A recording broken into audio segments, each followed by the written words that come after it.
Hello everyone, जय Hind, Vande Mataram. Friends, आज का जो हमारा वीडियो है वो यूनियन बजट पर होगा। जो केंद्र सरकार का हमारा बजट आया था, केंद्रीय बजट 2022-23, उसमें जो भी इंपॉर्टेंट पॉइंट है उनको आज हम कवर करेंगे। तो जितने भी इंपॉर्टेंट पॉइंट है वो सब मैंने यहाँ पर कवर किए हैं जो एग्जाम में आपके क्वेश्चन आने के चांसेस होंगे।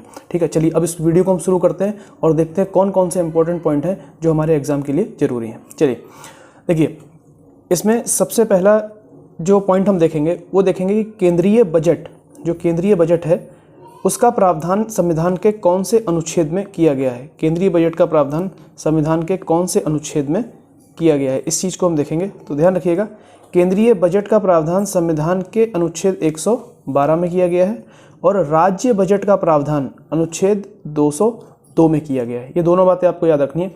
देखिए, केंद्रीय बजट यानी जो संसद जिस बजट को लाती है वो अनुच्छेद 112 में है, ये ध्यान रखना है आपको, वो अनुच्छेद 112 में है। और राज्य की विधानसभाएं जिस बजट को लाती हैं उसका प्रावधान अनुच्छेद 202 में है। दोनों बातें याद रखनी है। आपसे पूछेगा राज्य बजट का प्रावधान किस में है तो आप कहेंगे अनुच्छेद 202 में, और अगर आपसे पूछेगा केंद्रीय बजट का प्रावधान कहाँ है तो आप कहेंगे 112 में। लेकिन ध्यान रखिएगा, संविधान में कहीं भी बजट शब्द का प्रयोग नहीं किया गया।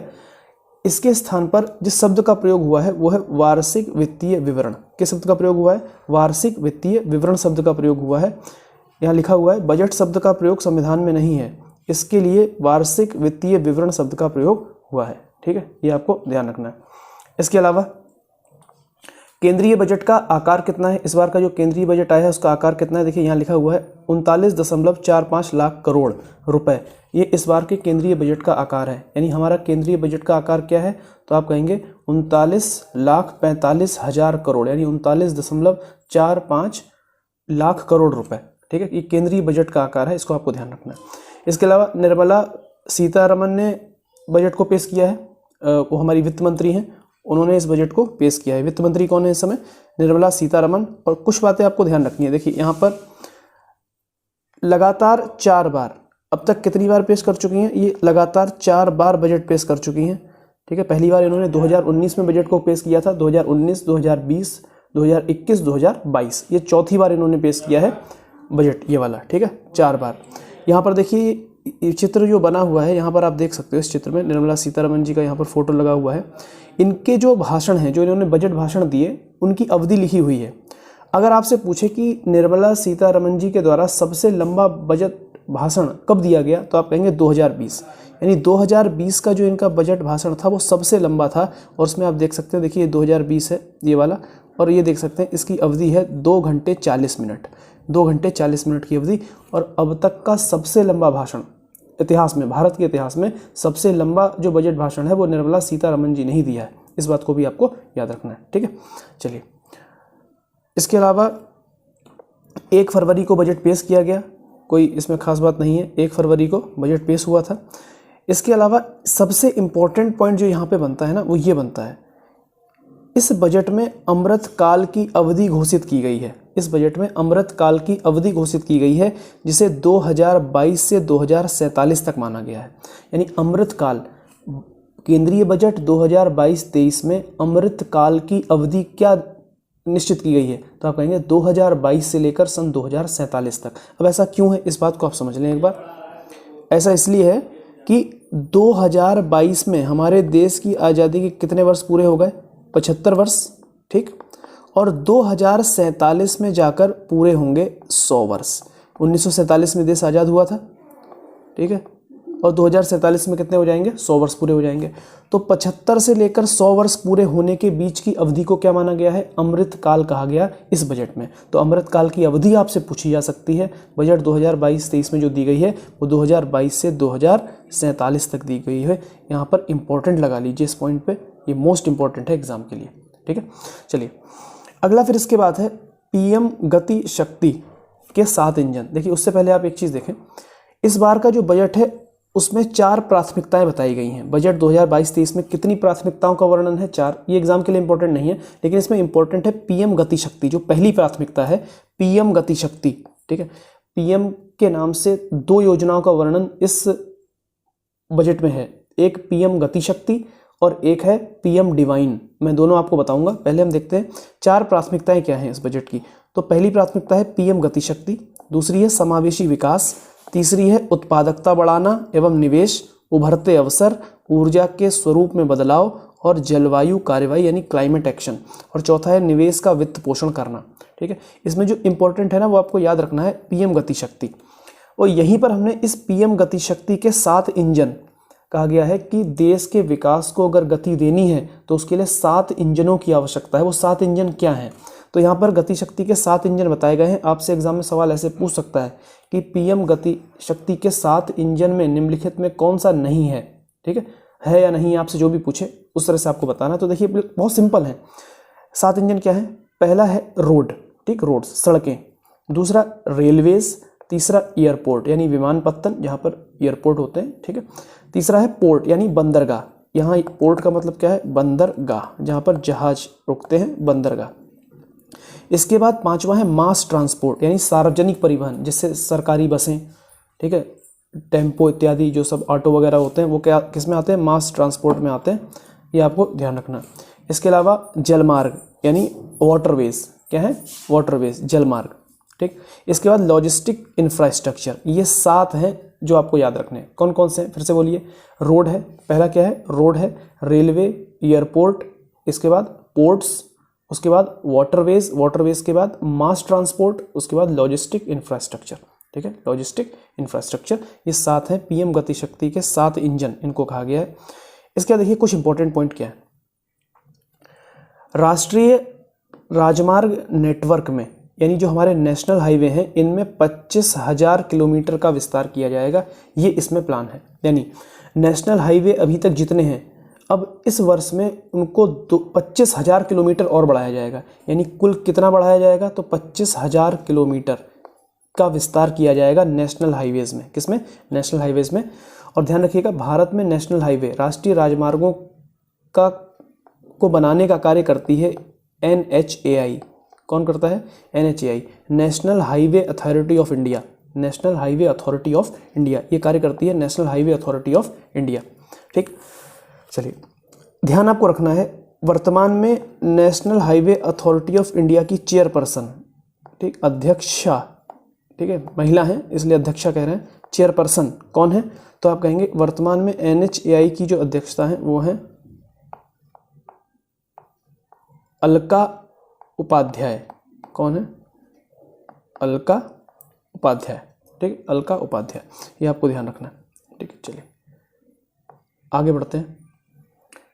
अब आगे है मल्टी मॉडल लॉजिस्टिक पार्क 4 स्थानों पर खोले जाएंगे जिसके लिए PPP मॉडल का प्रयोग किया जाएगा। अब देखिए ये PPP मॉडल क्या होता है? Private public partnership. यानी जब किसी भी संरचना का विकास, बुनियादी संरचनाओं का विकास जब सरकारी और निजी दोनों संस्थाएं मिलकर करती हैं उसको हम कहते हैं ये PPP मॉडल है, प्राइवेट पब्लिक पार्टनरशिप, सार्वजनिक निजी भागीदारी का मॉडल। ठीक है, दोनों लोग इसमें शेयर करते हैं कि दोनों लोग इन्वेस्ट करते हैं और दोनों एक साथ लाभ भी कमाते हैं। ठीक है, और दोनों की ही लागत लगती है। तो ध्यान रखिए PPP मॉडल पर आधारित 4 स्थानों पर, अभी 4 स्थान कौन से अभी नहीं बताए गए हैं बजट में, ठीक है, बोला गया है, लेकिन 4 स्थानों में हम लोग मल्टी मॉडल लॉजिस्टिक पार्क स्थापित करेंगे। इतना इंपॉर्टेंट नहीं है एग्जाम के लिए, ये ज़्यादा इंपॉर्टेंट है तो ध्यान रखिएगा इसको। राष्ट्रीय राजमार्ग वाला 25,000 किलोमीटर का विस्तार किया जाएगा। और राष्ट्रीय राजमार्ग भारत के अंदर कौन बनाता है? तो आप कहेंगे NHAI, national highway authority of India. ठीक है, चलिए अगला है अगले 3 वर्षों में, ध्यान रखिएगा कितने वर्षों में? 3 वर्षों में। अगले 3 वर्षों में 400 नई वंदे भारत ट्रेनें चलाई जाएंगी। अगले 3 वर्षों में 400 नई वंदे भारत ट्रेनें चलाई जाएंगी। कितनी? 400 अगले 3 वर्षों में, यानी 22 चल रहा है, 23, 24, 25, ठीक, 2025 तक 3 वर्षों में 400 नई वंदे भारत ट्रेनें चलाई जाएंगी। आप यहाँ पर देख सकते हैं वंदे भारत ट्रेन यहाँ पर है, ठीक, यही है वंदे भारत ट्रेन। ठीक, इसको डिज़ाइन और मैन्युफैक्चर किया गया है इंटीग्रल कोच फैक्ट्री चेन्नई के द्वारा, यानी भारत में ही ये बनी है।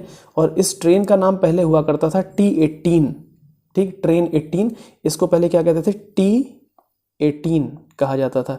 और T18 का नाम बदल कर क्या कर दिया है? वंदे भारत। क्या किया है? वंदे भारत, याद रखिएगा। तो वंदे भारत का पहले क्या नाम था? T18, अब नाम क्या हो गया? वंदे भारत। और अगले 3 सालों में 400 नई वंदे भारत ट्रेन चलाई जाएंगी। इसका प्रावधान हमारे बजट में किया गया है 2022-23 के। चलिए अगला क्वेश्चन है एक स्टेशन एक उत्पाद, 1 स्टेशन 1 प्रोडक्ट स्कीम। ठीक, ये चली है। और इसको अभी हाल ही में देखिए, बजट में इसकी बात की गई थी, लेकिन अभी हाल ही में अप्रैल में, ठीक है, बजट में आया फरवरी में, उसके बाद अप्रैल में एक स्टेशन एक उत्पाद स्कीम को लॉन्च करने वाला जो जोन बना है रेलवे का, वो है दक्षिण मध्य रेलवे जोन। कौन सा जोन है? दक्षिण मध्य रेलवे जोन, दक्षिण मध्य जोन, ठीक है। रेलवे का कौन सा जोन? दक्षिण मध्य रेलवे जोन। इस स्कीम को लॉन्च करने वाला पहला जोन बना है, ठीक है। दक्षिण मध्य railway zone, south central railway zone पहला बना। देखिए रेलवे में ना कई सारे जोन होते हैं, आपको पता है, उसमें एक जोन है दक्षिण मध्य रेलवे जोन। ये करंट अफेयर के लिए इंपॉर्टेंट क्वेश्चन है, आपसे पूछा जा सकता है। एक स्टेशन एक उत्पाद, one station one product launch करने वाला पहला रेलवे जोन कौन बना है? तो आप क्या कहेंगे? दक्षिण मध्य railway zone, south central railway zone. और इस साउथ सेंट्रल रेलवे जोन का जो हेडक्वार्टर है वो सिकंदराबाद में है। कहाँ है? सिकंदराबाद। और सिकंदराबाद कहाँ है? तेलंगाना में, ठीक है। सिकंदराबाद और हैदराबाद को जुड़वां शहर कहा जाता है, दोनों तेलंगाना में। चलिए अगला क्वेश्चन है, अगला यहाँ पर है 2022-23 में 2022-23 में 1 मिनट, हाँ 2022-23 में 2000 किलोमीटर, यहाँ देखिए 2000 किलोमीटर के रेल नेटवर्क को कवच के अंतर्गत लाया जाएगा। ये देखिए सबसे इंपॉर्टेंट पॉइंट है कवच, ठीक है। अब ये कवच क्या है? दो ट्रेनों को आपस में टक्कर से बचाने के लिए, ठीक है, कवच लाया गया है, ठीक। ये एक आर्टिफिशियल इंटेलिजेंस सिस्टम है। आप अगर इसमें कहें तो इसमें दो ट्रेनों के बीच में टक्कर को रोका जाता है। जैसे अगर ट्रेनें एक ही ट्रैक पर चल रही हैं तो पहले से पता चल जाता है कि एक ही ट्रैक पे ट्रेन आ गई हैं, तो उससे वो ट्रेन की स्पीड को कम कर देता है, जिससे ट्रेन टकराने से बच जाती हैं, ठीक है। इसको ध्यान रखिएगा। तो ये क्या है? कवच, ठीक है, कवच है, इसे आप ध्यान रखना, कवच इंपॉर्टेंट है, कवच, ठीक है। तो कितना रेलवे नेटवर्क? लगभग तो 2000 किलोमीटर का रेलवे नेटवर्क 2022-23 के अंतर्गत लाया जाएगा और आने वाले समय में पूरे भारत में इसको विस्तारित किया जाएगा, ठीक। चलिए अगला है 3 वर्षों के दौरान 100 पीएम गतिशक्ति कार्गो टर्मिनल। कितने कार्गो टर्मिनल? 100, 3 सालों में, ठीक, इनका विकास किया जाएगा। 3 सालों में 100 पीएम गतिशक्ति कार्गो टर्मिनलों का विकास होगा। देखो कार्गो टर्मिनल क्या होता है? कार्गो टर्मिनल से जो जैसे जहाज़ों से सामान आता है, ठीक है, बंदरगाह पर, तो बंदरगाह जहाज़ से सामान को उतारना पड़ेगा, उसके बाद कुछ सामान बाहर भी जाता है निर्यात होने के लिए, तो उसको लादना पड़ेगा।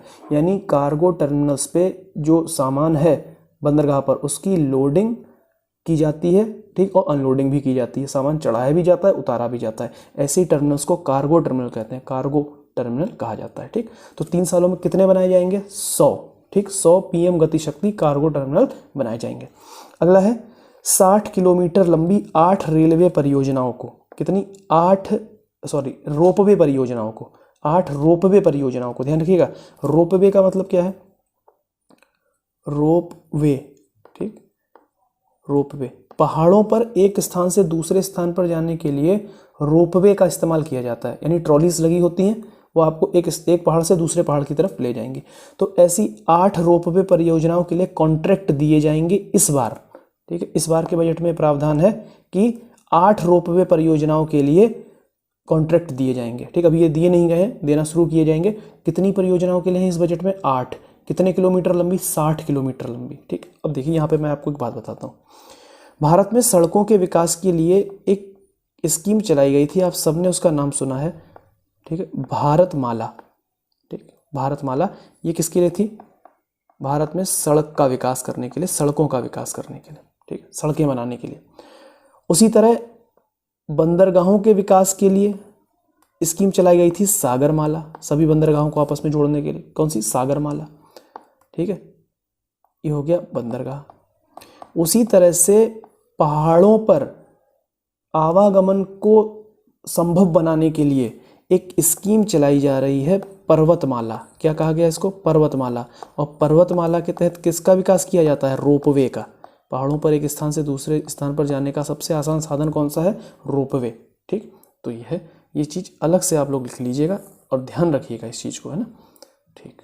चलिए अगला है केन बेतवा लिंक परियोजना, ठीक, केन बेतवा नदी जोड़ो परियोजना कह सकते हैं आप इसको, रिवर लिंक प्रोजेक्ट है, नदी जोड़ने की परियोजना है। इसमें क्या किया जाएगा वो देखिए, इसमें केन और बेतवा नदी को आपस में जोड़ा जाएगा। ध्यान रखिएगा, केन नदी में पानी की अधिकता है और बेतवा में पानी कम है, इसीलिए केन का जो अधिक पानी है उसको नहर के माध्यम से बेतवा में लाया जाएगा, बेतवा नदी में, ठीक है। और इसके लिए सरकार ने इस बार के बजट में 2022-23 में 1400 करोड़ रुपए का आवंटन किया है। कितने का? 1400 करोड़ का। लेकिन अब देखिए, आपसे पूछे इस वित्त वर्ष में 2022-23 में केन बेतवा लिंक परियोजना के लिए कितने का आवंटन किया गया है, तो आप कहेंगे 1400 करोड़ का। लेकिन केन बेतवा लिंक परियोजना में टोटल खर्चा कितना आएगा, तो कुल लागत जो आएगी वो आएगी 44,605 करोड़ रुपए। लेकिन अभी कितना दिया गया है इस साल के लिए? 1400 करोड़ रुपए। कुल लागत कितनी है? 44,605 करोड़ रुपए। ये आपको याद रखनी है, ठीक है। सिंपल सा है। देखिए मैं आपको यहाँ बता देता हूँ एक बार, ये देखिए, ये मान लीजिए ये कैसे काम करेगा, ये नदी कैसे जुड़ेंगी आपस में ना, एक नदी का जल दूसरे में कैसे जाएगा नहर के माध्यम से, वो देखिए। ये गंगा नदी है मान लेते हैं, ठीक। इस गंगा की एक सहायक है यमुना, ठीक। और यमुना गंगा में आकर, ये गंगा मान लेते हैं, और ये कौन सी है? ये है यमुना, ठीक है। और यमुना गंगा आपस में प्रयागराज में आकर मिल जाती हैं। इसके बाद इस यमुना की सहायक नदियां हैं, एक है चंबल, सिंध, बेतवा और एक है केन, ठीक। चंबल, सिंध, बेतवा, केन। तो ये वाली कौन सी है? बेतवा, और ये वाली नदी का नाम है केन, ठीक। अब इसका नाम है केन बेतवा लिंक, है ना। तो ध्यान रखिएगा, जिसका नाम पहले है उसमें जल ज़्यादा है, यानी केन में जल ज़्यादा है और बेतवा में जल कम है, इसीलिए एक नहर बनाई जाएगी यहाँ से। देखिए यहाँ से एक नहर बनाई जाएगी, जो नहर इन दोनों नदियों को आपस में जोड़ देगी। ये नहर है, ऐसे मान लीजिए नहर बनाई जाएगी जो इन दोनों नदियों को आपस में जोड़ेगी, और इस केन का जो अधिक जल है वो कहाँ चला जाएगा? बेतवा में चला जाएगा। इस तरह से काम करेगा। और इस नहर की जो लंबाई होगी वो होगी 230 किलोमीटर। कितनी होगी? 230 किलोमीटर। कहाँ कहाँ से गुजरेगी? देखिए, ये उत्तर प्रदेश और मध्य प्रदेश की एक योजना है, ठीक है। इसमें उत्तर प्रदेश को भी लाभ होगा और मध्य प्रदेश को भी लाभ होगा। तो इसमें उत्तर प्रदेश के 3 जिले हैं और मध्य प्रदेश के 3 जिले हैं। तो उत्तर प्रदेश के कौन से 3 जिले हैं? तो झांसी है, बांदा है, महोबा है। उत्तर प्रदेश के 3 जिले झांसी, बांदा, महोबा। और मध्य प्रदेश के 3 जिले हैं टीकमगढ़, पन्ना और छतरपुर। टीकमगढ़, पन्ना और छतरपुर, ये, ठीक है। तो ध्यान रखिएगा इसको। इसके अलावा इस बजट में एक बात और बताई गई है कि 2023 को बाजरा का अंतर्राष्ट्रीय वर्ष घोषित किया गया है, ठीक है। International year of millets, millet माने होता है बाजरा। 2023 को, ये बहुत इंपॉर्टेंट क्वेश्चन है, ध्यान रखिएगा, ये आपसे पूछा जा सकता है एग्जाम्स में कि बाजरा का अंतर्राष्ट्रीय वर्ष किसे घोषित किया गया है, तो आप क्या कहेंगे? 2023 को बाजरा का अंतर्राष्ट्रीय वर्ष घोषित किया गया है। अगला है इस बजट में कि गेहूं और धान की खरीद के लिए, यानी जो एमएसपी होता है, वो 2,37,000 करोड़, कितना? 2,37,000 करोड़, यानी 2.37 लाख करोड़ का सीधा भुगतान किया जाएगा किसानों के अकाउंट में, ठीक है। लगभग 1.6 करोड़ किसानों को इसमें लाभ मिलेगा, किसान परिवारों को इसमें लाभ मिलेगा, ठीक है। तो गेहूं और धान हेतु एमएसपी के लिए कितना, तो जो खरीद करेगी सरकार वो कितनी करेगी? 2.37 लाख करोड़ रुपए की, ठीक। इस चीज़ को आपको याद रखना है। इसके अलावा अगला है प्राकृतिक खेती को बढ़ावा दिया जाएगा। नॉर्मल सी बात है, इतना इंपॉर्टेंट नहीं है एग्जाम के लिए। रसायन मुक्त प्राकृतिक खेती को बढ़ावा दिया जाएगा। इसके लिए गवर्नमेंट क्या कर रही है कि गंगा नदी के आसपास 5 किलोमीटर के दायरे में, ठीक है, प्राकृतिक खेती को बढ़ावा देगी, नेचुरल फार्मिंग को बढ़ावा देगी। गंगा नदी के आसपास 5 किलोमीटर के दायरे में, ठीक है। 5 किलोमीटर का एक कॉरिडोर होगा, उसमें 5 किलोमीटर के आसपास गंगा नदी के नेचुरल फार्मिंग की जाएगी, जिससे कि रसायन का प्रयोग नहीं होगा, और रसायन का प्रयोग नहीं होगा तो नदियों को नुकसान भी नहीं होगा, ठीक है। चलिए अगला, किसान ड्रोन का प्रयोग किया जाएगा, जैसे दस्तावेजों के डिजिटलीकरण के लिए, ठीक है, छिड़काव के लिए, रसायन इत्यादि के छिड़काव के लिए किसान ड्रोन का प्रयोग किया जाएगा। ये भी ध्यान रखना आपको, किसान ड्रोन इतना ही इंपॉर्टेंट नहीं है, जो इंपॉर्टेंट ज़्यादा है मैं वहाँ पे आपको बताता हुआ चलूँगा, ठीक है। अगला, इस पर लगा लीजिए इंपॉर्टेंट, है ना, ये इंपॉर्टेंट लगाइए आप लोग। एमएसएमई से संबंधित पोर्टल है कुछ, है ना, पोर्टल एमएसएमई, ठीक है। ठीक, सूक्ष्म एमएसएमई, माइक्रो, देखिए मैं इसकी फुल फॉर्म लिख देता हूँ। एमएसएमई की फुल फॉर्म है माइक्रो स्मॉल मीडियम एंटरप्राइजेस। ठीक, एंटरप्राइजेस, ध्यान रखिएगा। सूक्ष्म लघु मध्यम, सूक्ष्म लघु मध्यम उद्योग। ठीक है, सूक्ष्म लघु मध्यम उद्योग। उसमें पोर्टल है, एक पोर्टल है उद्यम, एक पोर्टल का नाम है ई श्रम, एक का नाम है एनसीएस और एक का नाम है असीम। आपसे पूछे उद्यम पोर्टल, एनसीएस पोर्टल, ई श्रम पोर्टल, इसके अलावा असीम पोर्टल, ये किससे संबंधित हैं? आप कहेंगे एमएसएमई से संबंधित हैं। बस इतना ही याद रखना है, इससे ज़्यादा नहीं। ठीक है, चलिए। इसके अलावा एमएसएमई के लिए emergency credit linked guarantee scheme को मार्च 2023 तक बढ़ा दिया गया है। ठीक है, इसकी अवधि समाप्त हो गई थी, इसको अब मार्च 2023 तक बढ़ा दिया गया है। एमएसएमई से संबंधित है emergency credit linked guarantee scheme. ठीक है, इसमें क्रेडिट प्रदान किया जाता था एमएसएमई सेक्टर के लिए। इस स्कीम के तहत जो गारंटी कवर है, जो गारंटी दी जाती थी क्रेडिट की, वो कितना 5 लाख करोड़ रुपए कर दिया गया है। पहले होता था 4.5 लाख करोड़ रुपए, 4.5 लाख करोड़ रुपए हुआ करता था पहले। अब 50,000 करोड़ रुपए और बढ़ा दिया, अब ये कितना हो गया है 5 लाख करोड़ रुपए। इतना इंपॉर्टेंट नहीं है। ठीक, इंपॉर्टेंट क्या है ये जो मैंने आपको भी बता दिया। अगला एक पोर्टल लॉन्च किया गया है, ई पोर्टल है, नाम है देश स्टैक ई पोर्टल। इसमें ऑनलाइन प्रशिक्षण दिया जाएगा नागरिकों को उनके कौशल विकास के लिए। नाम क्या है? देश स्टैक। ठीक, कौन सा ई पोर्टल है? देश, और इसकी फुल फॉर्म है देश की digital ecosystem for skilling and livelihood. Digital ecosystem for skilling and livelihood, digital ecosystem for skilling and livelihood, इसको आपको याद रखना है देश। ठीक, वैसे फुल फॉर्म नहीं पूछी जाएगी लेकिन देश पूछा जा सकता है आपसे। किस लिए है देश पोर्टल? किस लिए है? ध्यान रखेंगे, नागरिकों को कौशल विकास का प्रशिक्षण देने के लिए, ऑनलाइन प्रशिक्षण। ठीक है, ऑनलाइन माध्यम से। जो अगला है, अगला पॉइंट इस पर लगाइए, मोस्ट इंपॉर्टेंट। ठीक, अगला है आपको मोस्ट इंपॉर्टेंट लगाना है। क्या है अगले में? पीएम ई विद्या, एक प्रोग्राम है काफी पहले से चल रहा था, पीएम ई विद्या। पीएम ई विद्या के अंतर्गत चलाए जा रहे एक कक्षा एक टीवी चैनल कार्यक्रम, एक कार्यक्रम चलाया जा रहा था। देखिए, पीएम ई विद्या काफी पहले से चल रही स्कीम है। इसके अंतर्गत एक कार्यक्रम चल रहा था पीएम ई विद्या स्कीम के अंतर्गत, उसका नाम था एक कक्षा एक टीवी चैनल। ठीक है, और इसमें क्लास 1 से लेकर 12 तक की पढ़ाई करवाई जाती थी। कौन सा कार्यक्रम? देखिए, कौन सी योजना थी? पीएम ई विद्या योजना। कौन सी? पीएम ई विद्या योजना। और इसके अंतर्गत एक कार्यक्रम था एक कक्षा एक TV channel, 1 class 1 TV channel. ठीक है, और इसमें टोटल कितना, 1 से लेकर 12 तक की क्लास के लिए, एक क्लास के लिए एक टीवी चैनल। तो कितने चैनल हुए? 12 चैनल हुए। ठीक, पहले इन चैनलों की संख्या 12 थी, इस बजट में इन चैनलों की संख्या को बढ़ाकर 200 करने की बात कही गई है।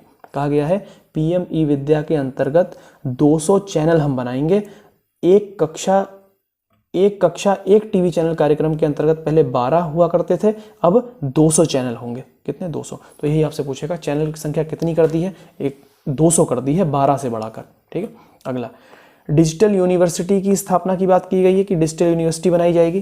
ठीक है, डिजिटल यूनिवर्सिटी, जिससे कि वर्ल्ड क्लास एजुकेशन प्राप्त कर सकते हैं लोग डिजिटल माध्यम से। ठीक है, जाने की कहीं आवश्यकता नहीं पड़ेगी, पूरा विश्वविद्यालय डिजिटल होगा। ठीक है, कंप्यूटर पर, मोबाइल पर आप वहाँ पर लॉग इन कर सकते हैं।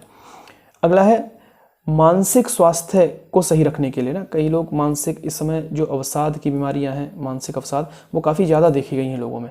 इसलिए इस बजट में एक प्रावधान किया गया कि मानसिक स्वास्थ्य की देखरेख के लिए, ठीक है, उनके उपचार के लिए, उनको सलाह देने के लिए एक national tele mental health programme चलाया जाएगा, जिसमें भारतवर्ष में, यानी पूरे भारत में 23 केंद्र स्थापित किए जाएंगे। 23 मानसिक केंद्र स्थापित किए जाएंगे। ठीक है, जो इसके बारे में सलाह देंगे, national tele mental health programme. ठीक, इसको याद रखिएगा। अगला, इतना इंपॉर्टेंट है नहीं वैसे, याद रखिएगा लेकिन। अगला, हर घर नल से जल के तहत कितने रुपए का आवंटन किया गया है? तो आप ध्यान रखेंगे, इसके तहत 60,000 करोड़ का आवंटन किया गया है।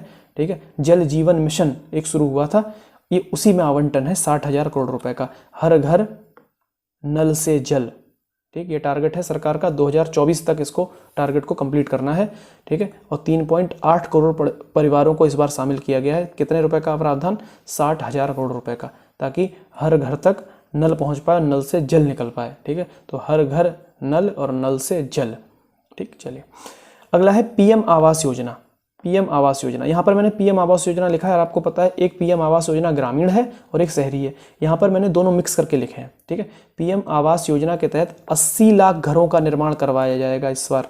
ठीक, जिसके लिए 48,000 करोड़ रुपए का आवंटन, यानी 2022-23 वित्त वर्ष में जो 22-23 है, जो बजट आया है, इसमें 80 लाख घरों के निर्माण की बात की गई है, जिसके लिए 48,000 करोड़ रुपए का आवंटन किया जा रहा है पीएम आवास योजना के अंतर्गत। और इस पर आप लगाइए इम्पोर्टेंट।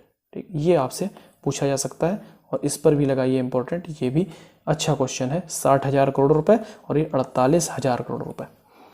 अगली योजना, जैसे पीएम गति शक्ति मैंने बोली थी, अब पीएम पर एक और योजना है, नाम है डिवाइन। क्या नाम है? PM divine.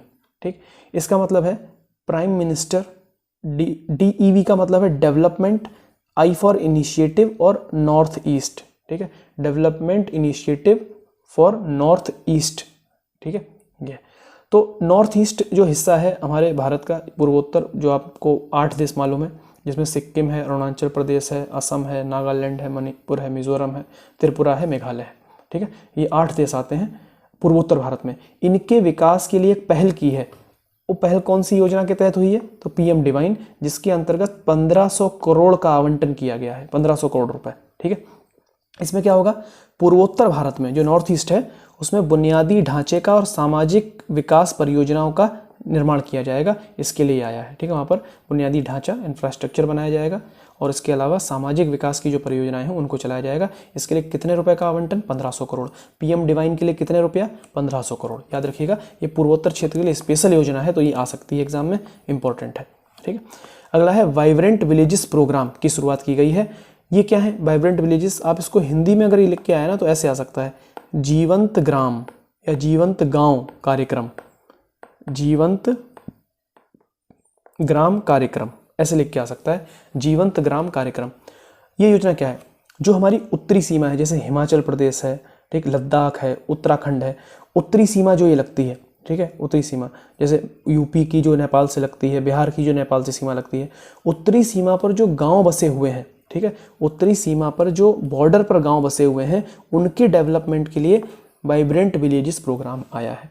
आपसे पूछा जाएगा वाइब्रेंट विलेजेस या जीवंत ग्राम कार्यक्रम निम्नलिखित में से किसके लिए है? तो आप कहेंगे उत्तरी सीमा पर सीमावर्ती गांवों के लिए। ठीक है, जो बॉर्डर विलेजेस हैं जो सीमा पर स्थित हैं, लेकिन कौन सी सीमा? उत्तरी सीमा पर, ठीक, नॉर्थ में।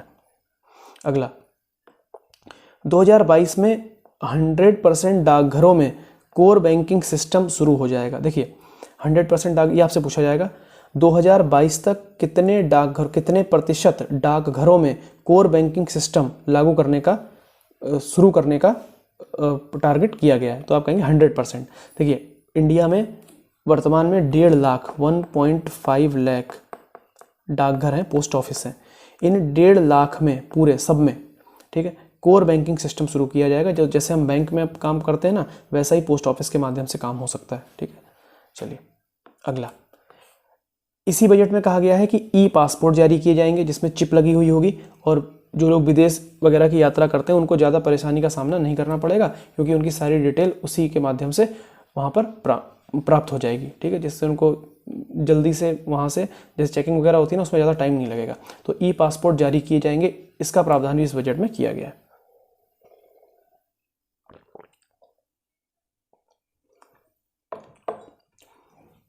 इसके अलावा 2030 तक सौर ऊर्जा क्षमता स्थापित करने की बात हो रही है। कितनी?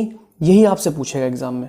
ठीक, तो ध्यान रखिएगा 280 गीगावाट आपसे पूछेगा। बजट 2022-23 में ये बात कही गई है। क्या कहा गया? आपसे सवाल आएगा 2030 तक भारत ने कितनी सौर ऊर्जा क्षमता स्थापित करने का लक्ष्य रखा है? आप कहेंगे 280 गीगावाट। कितनी? 280 गीगावाट। ठीक, चलिए अगला है, आरबीआई द्वारा डिजिटल करेंसी लॉन्च की जाएगी, ऐसा इस बजट में बोला गया था। डिजिटल करेंसी लॉन्च की जाएगी और जिसका नाम रखा जाएगा डिजिटल रुपी। ये मोस्ट इंपॉर्टेंट है। क्या नाम रखा जाएगा? Digital rupee. ठीक, डिजिटल रुपी नाम रखा जाएगा। जैसे डिजिटल करेंसीज के कई नाम हैं, जैसे क्रिप्टो करेंसीज में देखें तो बिटकॉइन, ठीक है, बिटकॉइन भी नाम है। उसी तरह से हम अपनी डिजिटल करेंसी का नाम क्या रखेंगे? Digital rupee. और कौन जारी कर रहा है इसको? तो आप कहेंगे आरबीआई जारी कर रहा है। कौन जारी कर रहा है? आरबीआई। ठीक, आरबीआई के द्वारा जारी की जाएगी। इसके अलावा है कि डिजिटल परिसंपत्ति से, यानी आपका डिजिटल माध्यम से जो भी आय आप प्राप्त करेंगे, ठीक है, डिजिटल माध्यम के ट्रांसफर से जो भी आपको इनकम मिलेगी, उस इनकम पर 30% टैक्स लगेगा। सिंपल समझिए, डिजिटल टैक्स कितना लग रहा है? 30%। डिजिटल से संबंधित कोई टैक्स आपसे पूछे कि कितना लगाया गया है 2022 के बजट में, आप कहेंगे 30%। ज़्यादा नहीं समझना इसमें, सिंपल डिजिटल की बात आई, कितना टैक्स लिया जा रहा है? 30% लाभ का। ठीक, मान लीजिए आपको 100 रुपये का लाभ होता है डिजिटल परिसंपत्ति के हस्तांतरण के माध्यम से। ठीक है, डिजिटल माध्यम से कितना लाभ होता है आपको? डिजिटल क्या कहते हैं, 100 रुपये का लाभ होता है, तो 30 रुपये सरकार आपसे टैक्स के रूप में ले लेगी। ठीक है, ये ठीक एग्जाम्पल मैंने आपको दे रखे हैं। क्रिप्टो करेंसी से, एनएफटी से होने वाली आय पर ये कर लगेगा। कितना लगेगा? 30% लगेगा। ठीक, इसके बाद सहकारी समितियों को बढ़ावा देने का कार्य कर रही है सरकार। उसके लिए क्या किया है? अल्टरनेटिव मिनिमम टैक्स, वैकल्पिक न्यूनतम कर के भुगतान को 18.5% से घटाकर 15% कर दिया गया है। ये बहुत इंपॉर्टेंट पॉइंट है। अब आप कहोगे ये कैसे इंपॉर्टेंट है? देखो, आपको समझना होगा ना। अल्टरनेटिव मिनिमम टैक्स क्या होता है? देखिए, सभी जैसे जो टैक्स होता है ना, सरकार सबसे टैक्स वसूलती है, जितने भी निगम हैं सबसे टैक्स वसूलती है। लेकिन कुछ निगम ऐसे होते हैं जो कहते हैं भाई हमारा इतना लाभ नहीं हो रहा, हम टैक्स नहीं दे सकते। वो अपना लाभ बड़ा कम करके दिखाते हैं। तो जब लाभ कम करके दिखाते हैं तो भैया वो टैक्स भी कम देते हैं, या फिर उस सीमा के नीचे जब आ जाते हैं, जैसे मान लीजिए कोई किसी कंपनी का 50 करोड़ तक कोई टैक्स नहीं जाएगा, तो अपनी आय ही दिखाते हैं 50 करोड़ के नीचे, तो टैक्स देना ही नहीं पड़ता, टैक्स चुरा लेते हैं। तो सरकार एक नियम लेकर आई। सरकार ने कहा देखो भाई, कितनी भी आय हो तुम्हारी, उससे हमें कोई मतलब नहीं है, मिनिमम टैक्स तो देना पड़ेगा। ठीक, उसी मिनिमम टैक्स को कहते हैं अल्टरनेटिव मिनिमम टैक्स, वैकल्पिक न्यूनतम कर, जो हर संस्था को अब देना पड़ता है। ठीक है, और वो कितना है? 18.5% है। लेकिन सहकारी समितियों के लिए उसको 15% कर दिया गया है, यानी 3.5% कम कर दिया गया है। पूछे कितना कम कर दिया सहकारी समिति के लिए? 3.5%। कितना कर दिया है? 15%। पहले कितना था? 18.5%। ठीक, ये अब हम देखते हैं कुछ महत्वपूर्ण बिंदु, ठीक है, जो बिल्कुल आपको याद करके ही जाने, यही गलत होते हैं एग्जाम में। जैसे बजट 2022-23 में, वित्त वर्ष 2022-23 में आर्थिक वृद्धि दर का अनुमान कितना है? तो अनुमान है 8 से 8.5% की वृद्धि होगी। ठीक है, आर्थिक वृद्धि दर, जीडीपी में वृद्धि कितनी होगी? 8 से 8.5% 2022-23 में। जो भी बजट आया ना, इस वाले वित्तीय वर्ष में कितनी वृद्धि होगी? 8 से 8.5% की। ठीक है, तो कितना बजट में बोला गया है? 8 से 8.5। निर्मला सीतारमण जी ने कहा है कि वित्त वर्ष 2022-23 में जो हम बजट लाए हैं, इसमें अनुमानित वृद्धि दर, हमारी आर्थिक वृद्धि दर 8 से 8.5% के बीच में रहेगी। अगला 2021-22 में कितनी थी? जब इनसे पूछा गया तो इन्होंने कहा भैया देखो, हमने जो अनुमान लगाया है ना, उसके हिसाब से 2021-22 में जो पिछला बार का बजट था, उसके 9.2% रही है। और अब की बार वाले में कितनी रहेगी? तो बोला 8 से 8.5 के बीच में। पहले कितनी रही पूछा 21-22 वाले में? तो कहा 9.2%। ठीक, 9.2%। अगला देखिए, आपको अच्छे से पता है, भारत ने 2024-25 तक, ठीक है, 2024-25 तक खुद को 5 ट्रिलियन, 5 खरब डॉलर की अर्थव्यवस्था बनाने का लक्ष्य रखा था। लेकिन बीच में कोविड-19 आ गया, 1-1.5 साल यहाँ बर्बाद हो गया। इसलिए भारत ने भी अपना लक्ष्य बदल दिया है। अब भारत कह रहा है कि 2025-26 तक 5 ट्रिलियन डॉलर की अर्थव्यवस्था बनेगा। ठीक है, आपको अच्छे से पता है, वर्तमान में भारत 5वीं सबसे बड़ी अर्थव्यवस्था है। विश्व के कौन से नंबर की? 5वीं सबसे बड़ी अर्थव्यवस्था। ठीक है, और हमारी जो इकोनॉमी है उसका आकार लगभग 3.5 ट्रिलियन डॉलर है। लगभग कितना है? ठीक है, घटता बढ़ता रहता है, ट्रिलियन डॉलर है इतना। यानी 2025-26 तक हमें कितना करना है? 5 ट्रिलियन डॉलर का ये लक्ष्य हमने रखा है। ठीक, चलिए, जिस हिसाब से अभी ग्रोथ रेट दिखाया जा रहा है 9% का, 8.5% का, इस हिसाब से हम इसको 2025-26 तक प्राप्त कर लेंगे। ठीक है, चलिए, तो दुनिया में कौन सा नंबर है अभी हमारी अर्थव्यवस्था का? 5वीं सबसे बड़ी अर्थव्यवस्था। हाल ही में हमने किसे पीछे छोड़ा? ब्रिटेन को। चलिए, अगला है 2021-22 ध्यान रखिएगा, 2021-22 पिछले बार वाला वित्त वर्ष। ये वाला वित्त वर्ष कौन सा है? 2022-23। ठीक है, वित्त वर्ष अप्रैल से शुरू होता है, 1 अप्रैल से 31 मार्च तक। ठीक है, तो 1 अप्रैल 2022 से 2022-23 वाला शुरू हो गया। ये किसकी बात हो रही है? वित्त वर्ष 2021-22 के लिए राजकोषीय घाटा, ठीक है, फिजिकल डिफिसिट पूछ रहा है आपसे, कितना अनुमानित किया गया? तो ध्यान रखना, जीडीपी का 6.9%, यानी जो 2021-22 का बजट था ना, उसमें ये देखा गया है कि जो घाटा हुआ है, राजकोषीय घाटा, वो जीडीपी का 6.9% हुआ है। कितना? जीडीपी का 6.9% घाटा हुआ है। और सरकार कह रही है कि 2022-23 जो ये वित्त वर्ष है, इसमें जो राजकोषीय घाटा, वो हम जीडीपी का 6.4% तक करने का प्रयास करेंगे, यानी कम करेंगे। तो पिछले वाले में कितना हुआ? 6.9% जीडीपी का घाटा। कितना हुआ हमको राजकोषीय घाटा? देखिए, राजकोषीय घाटा क्या होता है? कुल आय हमारी कितनी है और कुल व्यय हम कितना कर रहे हैं। देखो, मैं आपको समझा देता हूँ इसको ना। कुल आय हमारी कितनी है, ठीक, और कुल व्यय कितना है। अब जैसे मान लो आपकी आय है कितनी? 100 रुपये, और आप व्यय कितना कर रहे हो? 6। तो एक बात बताइए, घाटा कितने का लग गया? 6 का। ये होता है, ठीक है, ये हो गया क्या? अनुमानित घाटा। तो जीडीपी का कितना है अभी? जीडीपी का कितना था 2021-22 में? तो जीडीपी का 6.9%, ठीक है।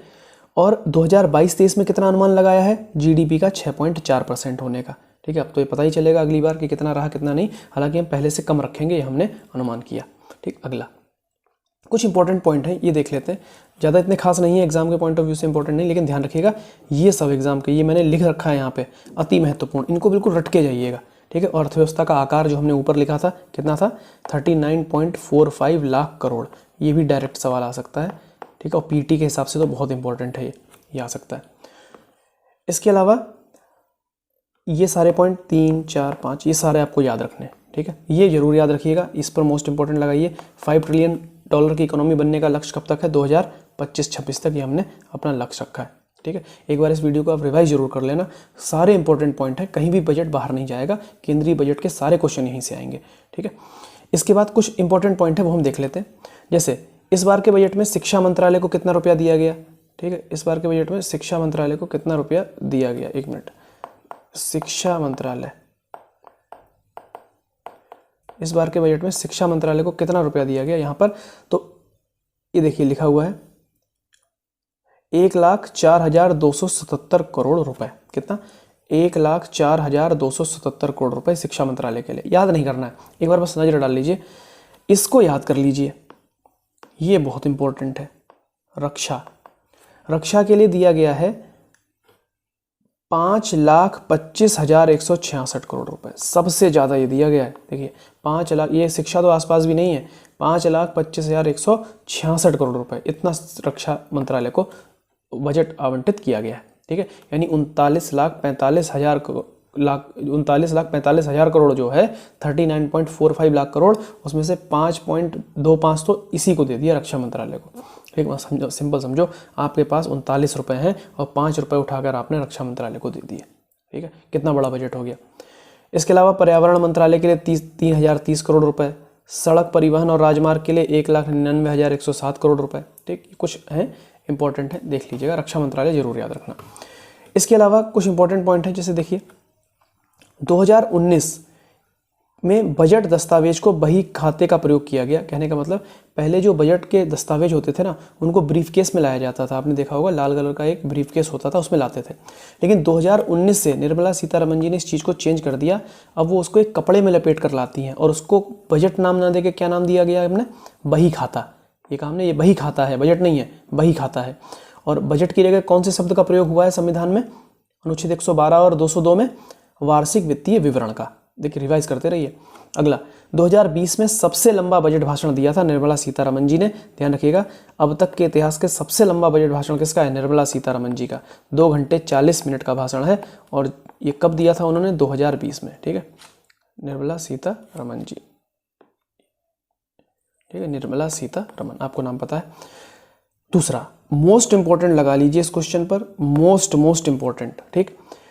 भारत सरकार ने अपना पहला पेपरलेस बजट किस वित्तीय वर्ष में जारी किया? तो ध्यान रखना है 2021-22, यानी फरवरी 2021 जब बजट पेश होता है, ध्यान रखिएगा बजट फरवरी के पहले दिन पेश किया जाता है, ठीक है, पहले दिन, यानी पहला जो वर्किंग डे होगा फरवरी का उसी दिन, पहले फरवरी के अंतिम दिन में पेश होता था। अब कब से होने लगा है ये? 2017 से 1 फरवरी से पेश होने लगा है, ठीक है। तो पहला पेपरलेस बजट 2021 में पेश किया गया था। जो 2022-23 का वित्तीय वर्ष है, यानी 1 फरवरी 2022 को जो बजट पेश किया गया है वो भी पेपरलेस है, लेकिन वो दूसरा पेपरलेस बजट है, सेकंड पेपरलेस बजट। तो बताइए भारत सरकार द्वारा पहला पेपरलेस बजट कब पेश किया गया? 2021-22, यानी 2021 में, दूसरा 2022 में। दोनों याद रखनी है बातें। 2019 से क्या नाम पड़ गया इसका? बही खाता, कपड़े में लपेटकर लाल रंग के कपड़े में, और ऊपर अशोक का जो चिन्ह होता है उसको, राज चिन्ह जो हमारा है, ठीक है, जो स्तंभ है, सिंह स्तंभ, उनको लगाकर उसमें लाया जाता है, ठीक है। ये आपको ध्यान रखने, ये कुछ इंपॉर्टेंट पॉइंट्स थे जो आपको याद रखने थे, ठीक है। एक बार आप इसको रिवाइज जरूर करें, और जो इंपॉर्टेंट चीज़ें हैं जो मैंने इंपॉर्टेंट लगाई हैं उनको जरूर याद करें। जैसे ये PM डिवाइन योजना, ये आपके लिए बहुत इंपॉर्टेंट है। PM आवास योजना को कितना रुपया? 48,000 करोड़, ठीक। डिजिटल यूनिवर्सिटी की स्थापना, PM ई विद्या के अंतर्गत 200 चैनल की बात की गई है, पहले 12 थे। क्लास 1 से लेकर 12 तक की ऑनलाइन पढ़ाई होती है इसमें। एक कौन सा प्रोग्राम चलाया था? 1 कक्षा 1 TV चैनल, अब कितने TV चैनल हो गए हैं? 200, ठीक है। देश की full form digital ecosystem for skilling and livelihood, ठीक है, ऑनलाइन प्रशिक्षण के लिए है ये। इसके अलावा MSME से संबंधित पोर्टल याद रखने हैं, उद्यम, ई-श्रम, NCS, असीम, ठीक है। किसानों के लिए 2,37,000 करोड़ रुपए का सीधा भुगतान किया जाएगा गेहूं और धान की खरीद के लिए। 2023 को बाजरा का अंतर्राष्ट्रीय वर्ष घोषित किया गया है। केन बेतवा लिंक परियोजना के लिए 1400 करोड़ रुपए दिए गए हैं, और कुल लागत इसकी 44,605 करोड़ रुपए है, ठीक है। यही सारी चीज़ें हैं, आपको याद रखनी है। आई होप आपको ये वीडियो अच्छे से समझ में आया होगा। Thank you very much. इस वीडियो को पढ़िए, और इसके बाद हम लोग यूपी का जो बजट है उस पर भी एक वीडियो बनाएंगे, ठीक, ताकि आपके लिए आसानी हो जाए कि इंपॉर्टेंट पॉइंट कौन कौन से उनको हम छांटें। एक बार आप इसको पढ़ने के बाद बजट के क्वेश्चन जरूर लगाइएगा। चलिए, और कमेंट बॉक्स में बताइएगा कि वीडियो आपको कैसी लगी। Thank you very much. जय हिंद।